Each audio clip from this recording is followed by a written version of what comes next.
আসসালামু আলাইকুম। আপনারা সবাই দেখতেছেন এটা হচ্ছে নোয়াখালী দ্বীপ উপজেলা হাতিয়া নলছিরা ঘাটের বর্তমান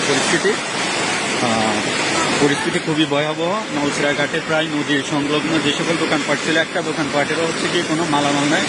সব মালামাল প্রায় হচ্ছে নদীর স্রোত, অতিরিক্ত স্রোতের কারণে দেশে চলে গেছে এবং হচ্ছে দোকানের কোনো মালামাল, আলমারি, হ্যাঁ, অনেকেরই হচ্ছে কিছু নাই।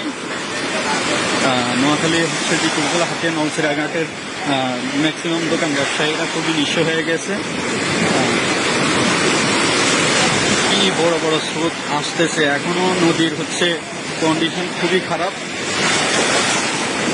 অবস্থা। আমি হচ্ছে কি যে জায়গায় দাঁড়িয়ে আছি এখানে হচ্ছে কি আমি নিজেই টিকতে পারতেছি না, কি পরিমাণ ঢেউগুলো আসতেছে আপনারা সবাই দেখতেছেন।